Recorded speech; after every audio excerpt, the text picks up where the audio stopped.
Hi everyone, my name is Anna and welcome back to my channel. Today I'm working on a Melanie Martinez doll. I absolutely love Melanie, and if you're going to the trilogy tour, I'm super jealous, but I hope you have a great time.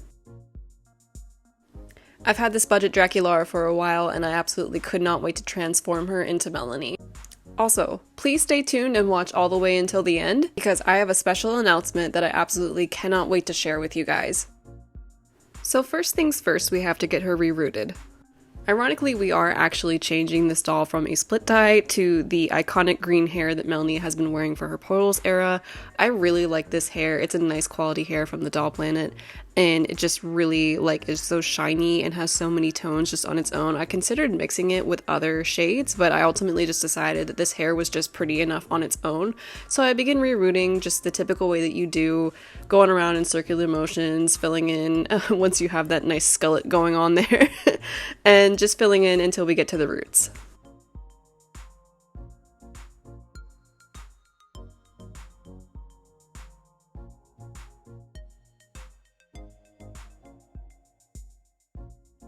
And of course, once I get to the roots, I just pop in about 2 strands of hair into each spot in the scalp to create that nice hairline. And now it's time for body modifications, or in this case, facial modifications. I really wanted the face of this doll to match Melanie's Portals creature mask more than just her paint. I also wanted to alter the face and do the epoxy sculpt.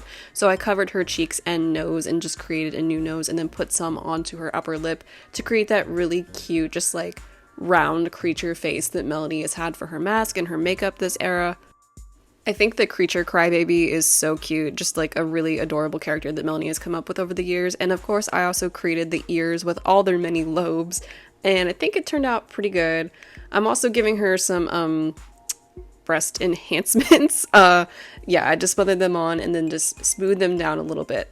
So if you look at Melanie's costumes on stage, she's usually a lighter pink. I know in the promotional images, her skin is a much hotter pink, but I didn't want to go quite that bright. I kind of wanted a little bit of a lighter pink, and so I tried at first to just paint the epoxy sculpt and try to match the skin of the rest of the doll because I didn't really want to paint the body or face.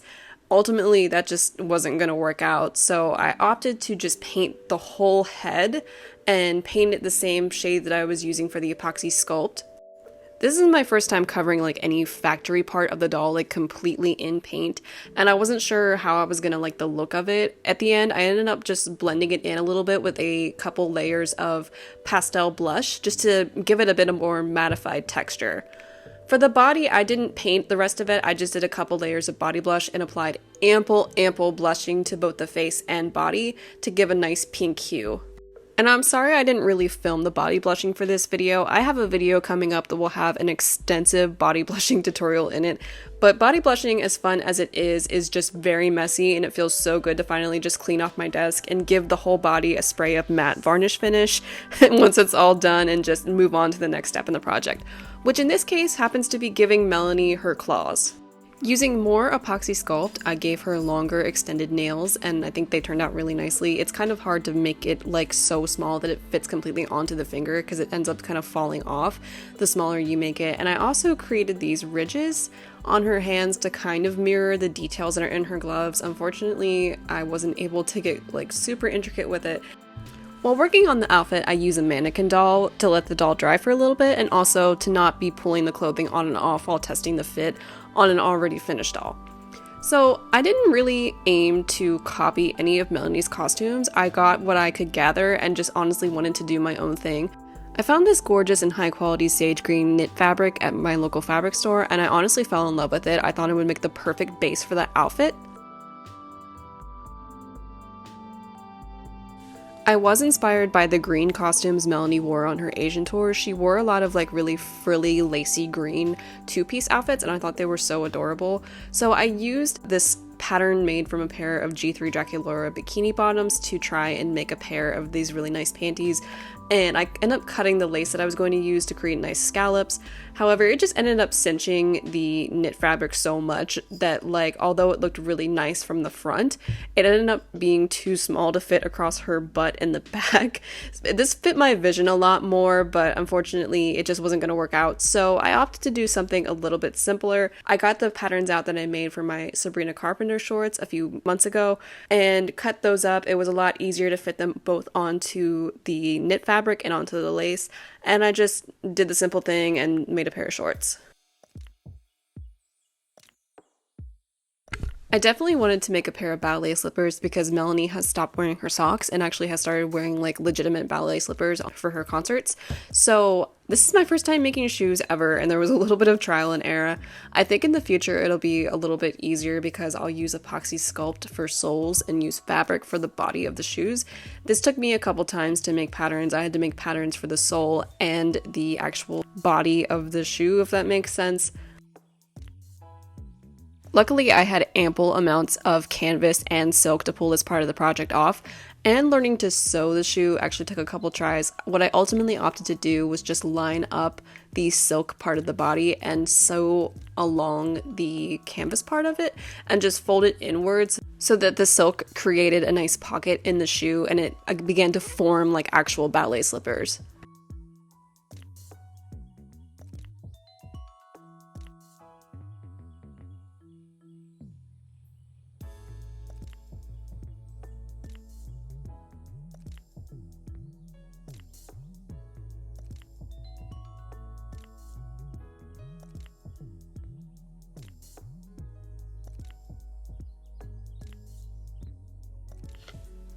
Now it's time to create the wings, and I played around a little bit with how I was going to do this.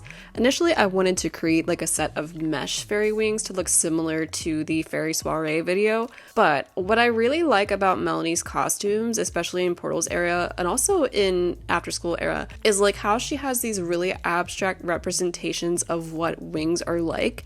I'll include a few pictures here, but like what I ultimately thought was going to be best to do was I used my nice green yarn here and just crocheted like a single crochet chain around, and I got some jewelry wire and just sewed the crochet part of it onto the jewelry wire so that I could form it into a butterfly wing. I just left it open. I wanted the look to be very abstract.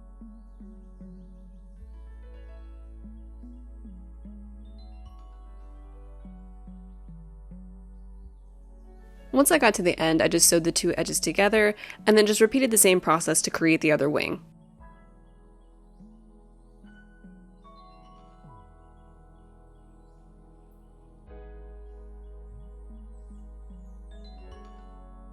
I had the idea of just adorning the wings with vines and leaves and flowers just to make it look very mossy and primordial, like how Melanie does her costumes.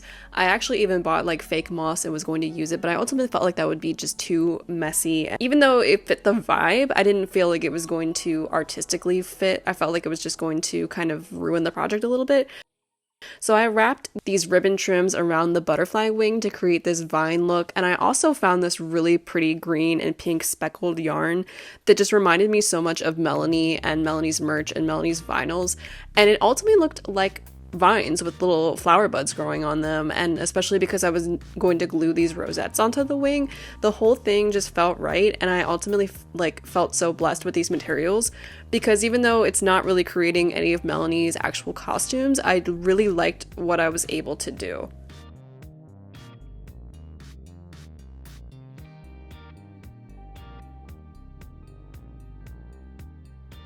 So now it's time for the face up, and I've been saving this step for last the last couple of times because honestly this is my favorite part of the process and it's time to just play at this point, so it's just so much fun to do this. So I start penciling in her two main eyes and then of course the two eyes on the top.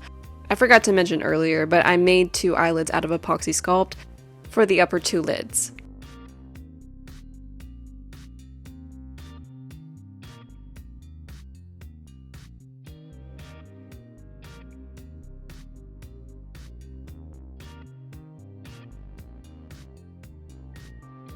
So I decided with blue irises, I was going to incorporate a little bit of green, but because the whole rest of the doll is so green and so pink, I feel like there just kind of needed to be a little bit of a different color here.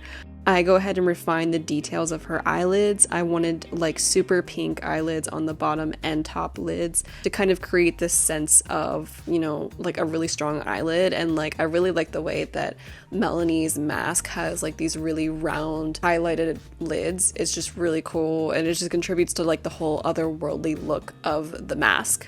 To tone down the super bright pink of these heart cheeks, I go ahead and layer on some pink blush, and it overall gives it a softer look. Then finally I can start lining in some lashes and some details in the eye.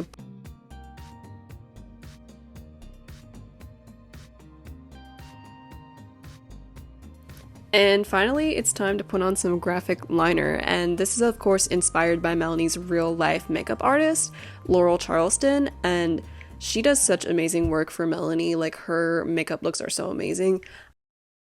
And listen, I'm still kind of getting a hold of my paint skills. I'm getting better at the graphic style while not like sacrificing a more illustrative style. So don't feel like ashamed if you have to sketch in the lines first and then go over with multiple layers of paint, like maybe 2 or 3, will ultimately help you get a little bit of a crisper line. Don't feel like you have to do everything perfectly solid and smooth and straight the first layer. You can definitely build up over time. So now here comes another fun part, and I bought life-size false lashes to root quote-unquote eyelashes for this doll because I really just thought it would look so beautiful. Last time I did lashes, a couple people kind of grilled me on TikTok because I was trying to do like wet, really delicate lashes like this, and I kind of failed, and I rooted the lashes into the face, which I've seen people do before, and I just didn't quite pull it off successfully. So they gave me a little bit criticism for it, but it was well deserved. Ironically, that was on my most popular doll, but I'm hoping that I did it better this time.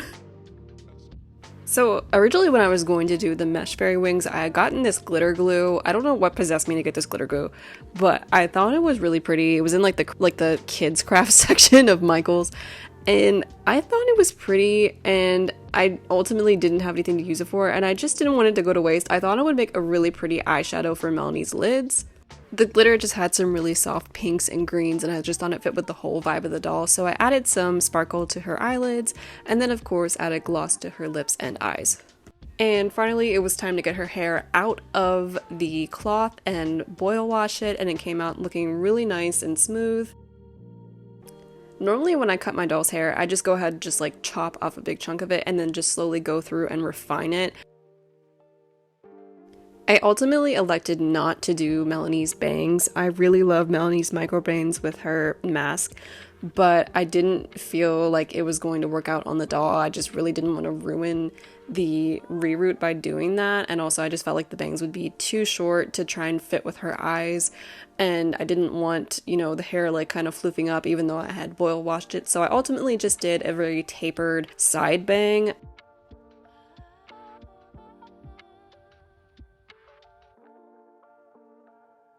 I put ribbon onto her ballet shoes just to kind of keep them on. They fit pretty nicely, and then I just sort of like, you know, fitted them so they would stay nice and on place.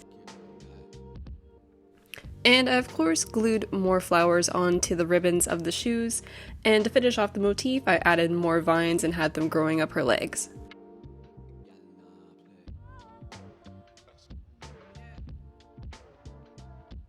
And I had to wait until the last minute to do the top because I had to measure the boobs. I have Draculaura's like original measurements, but I didn't know exactly how big these boobs were going to be.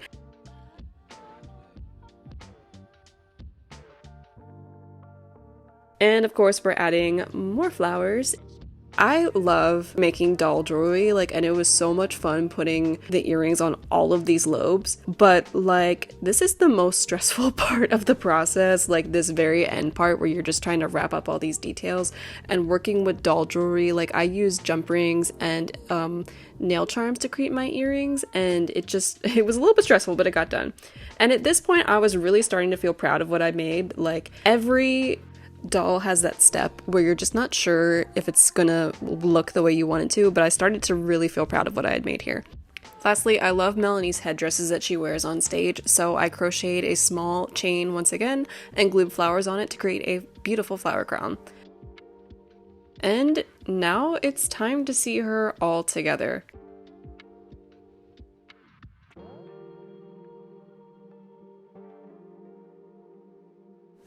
And as promised, I do have a special announcement. I have finally opened up my own shop, dollsbyacat.com, and I am so excited. I have wanted to own my online business for such a long time, and it's now finally live. As of the posting of this video on April 4th, 2024, each order will come with my business card for dollsbyacat.com with all my social media information, and also each order comes with a 10% off coupon for 10% off your next purchase on my site. And I am selling many of my dolls, including my lamb doll and of course my Melanie Martinez Portal Screecher doll. I'm also selling some of my crochet accessories, including 2 handbags and a beret. I will of course be adding more dolls and more accessories in the future, and I'm also hoping to launch some garments and patterns soon. And I'm selling some fun extras like sticker packs. One last thing, I really love that so many doll customizers have made Melanie Martinez dolls, and none of them look the same. They all look so completely unique from each other, and I think that not only speaks to Melanie's creativity, but also the creativity of the doll community. There's such a diverse range in styles in the doll community, and I just think it's so amazing. That's it for me today. Please head to my new site, dollsbyacat.com, to shop my dolls and accessories and more. Please, if you enjoy my work, please hit subscribe to my YouTube, and also follow me on Instagram and TikTok at dollsbyacat. Bye!